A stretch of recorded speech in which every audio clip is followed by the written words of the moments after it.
A president's fitness for office must be determined by science and facts. This legislation applies to future presidents, but we are reminded of the necessity of action by the health of the current president.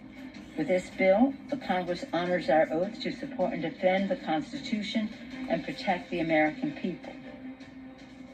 Good morning and welcome to AM Joy. I'm Jonathan Capehart. To some, it might sound crazy that just 24 days before a presidential election, Speaker Nancy Pelosi is introducing a bill to establish a bipartisan commission to determine a sitting president's ability to carry out their duties of office.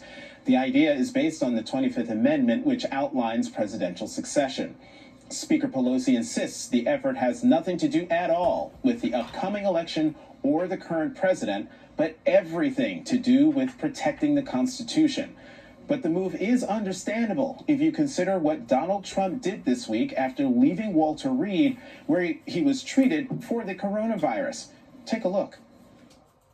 I learned so much about coronavirus, and one thing that's for certain, don't let it dominate you.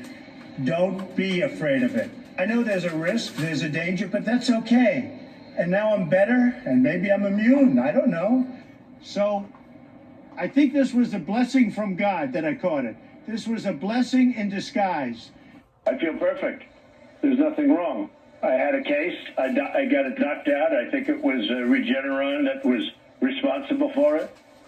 Because of that, it was sort of like almost a gift from heaven. I don't think I'm contagious at all. I'm back because I'm a perfect physical specimen and I'm extremely young. The Regeneron was, I view it as a cure, not just a therapeutic. I view it as a cure because I took it. People are going to get immediately better, like I did.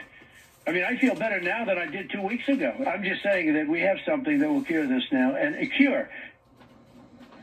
Even crazier than what Donald Trump has said are his plans today to hold a big public event at the White House, even though it's not clear if he's still contagious with the coronavirus. Joining me now to talk about all this, John Podesta, former White House Chief of Staff to President Clinton and former campaign chair for Hillary Clinton. Mr. Podesta, thank you very much for being here this morning. Good to be with you, Jonathan. Before we start, I want to share some news that has come over Twitter from former New Jersey Governor Chris Christie.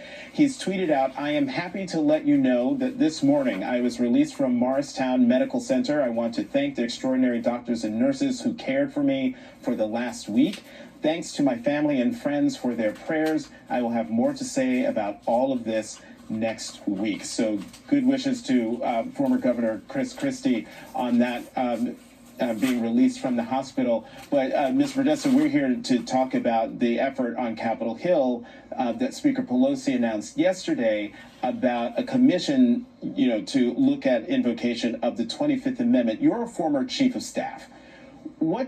Just leave out who the president is. What do you make of this effort by the Speaker of the House to establish this commission? Well, Jonathan, the 25th Amendment was passed more than 50 years ago. It has a provision in it that permits Congress to set up an alternative to the cabinet to review whether the president is fit to carry out the duties of the presidency. And I think Speaker Pelosi is telling the truth when she said this isn't about Donald Trump right now, but about some future occurrence that we see. But there's no question that Donald Trump's behavior is what triggered Congress finally getting around to implementing this section of the 25th Amendment.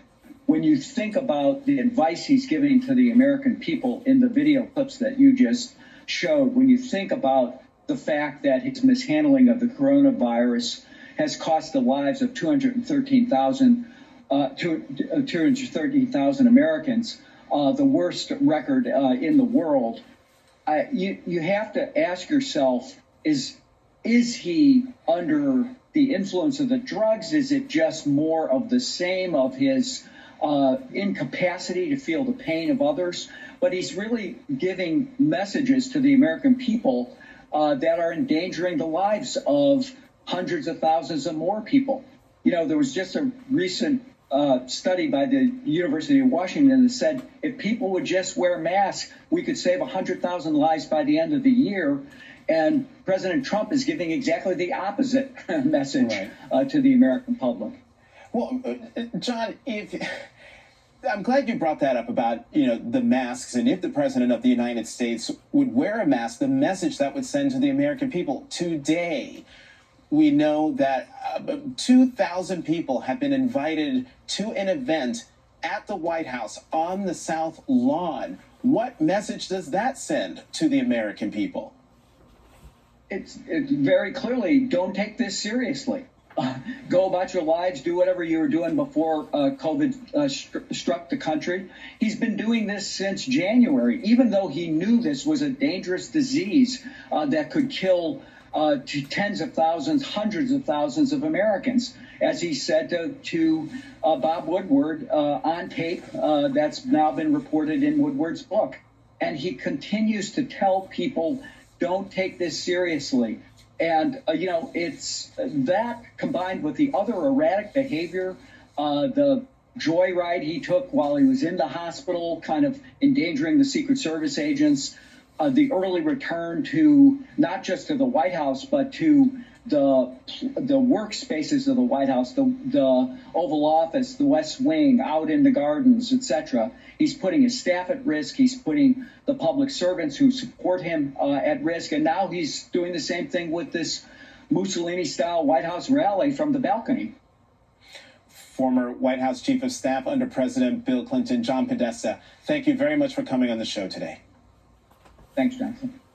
Joining me now are Robert Costa, national political reporter for The Washington Post and MSNBC political analyst, and Kimberly Atkins, senior opinion writer for The Boston Globe and an MSNBC contributor.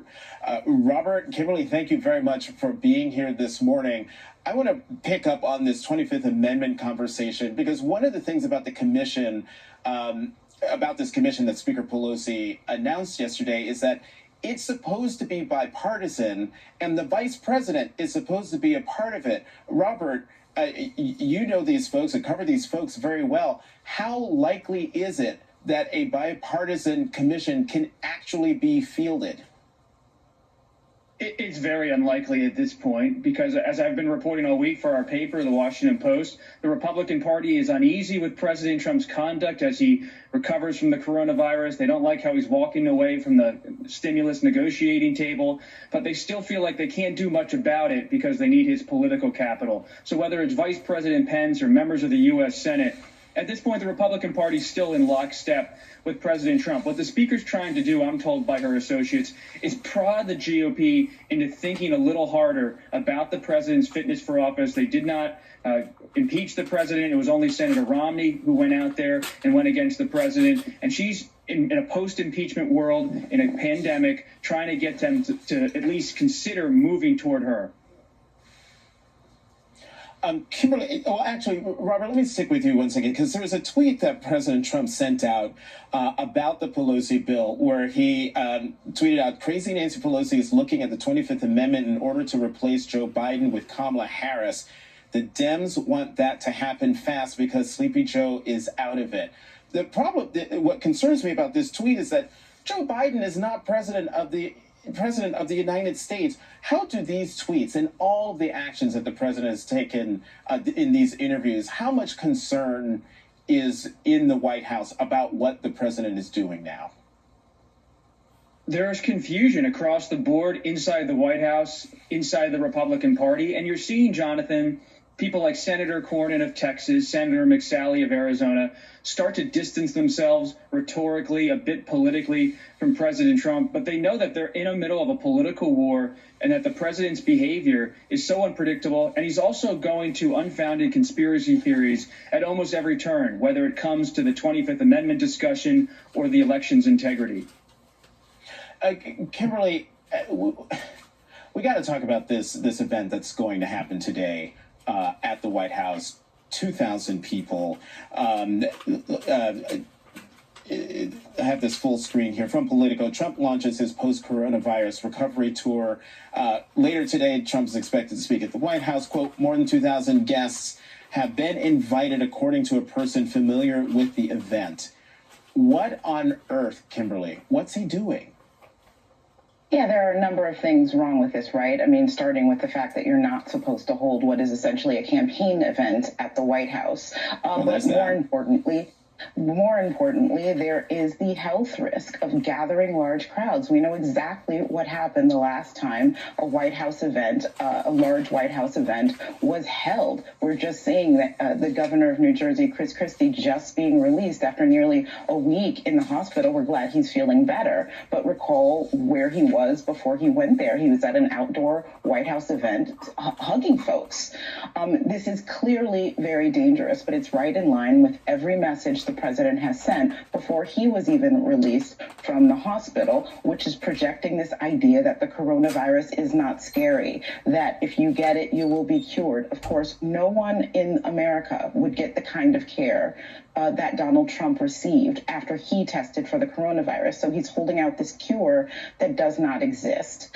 And it is in line with his desire to get back on the campaign trail. He wants to do that above all else. He wanted to be back on the road holding rallies by today. That has been put off at least until Monday. And he refused any debate that wouldn't put him on the same stage as Joe Biden. He sees this as he wants to move past the coronavirus. He wants to move past his own diagnosis, even though the White House has not disclosed that he has tested negative since his diagnosis yet. Still, he's pushing to get back out in the public, and it is a dangerous message that is being sent when every healthcare professional, every expert says this is a very contagious disease, and the very things that he is doing is putting others at risk, including those in the White House, which has already been devastated by this outbreak.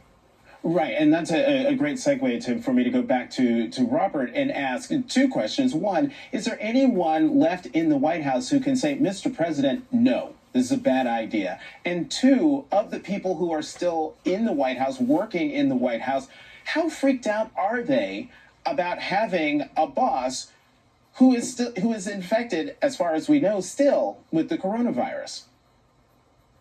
Not only are they alarmed, many of them are working from home. We've been reporting in recent days that the White House can almost seem like a ghost town because there are so few staffers showing up to work as they continue to quarantine in their respective homes.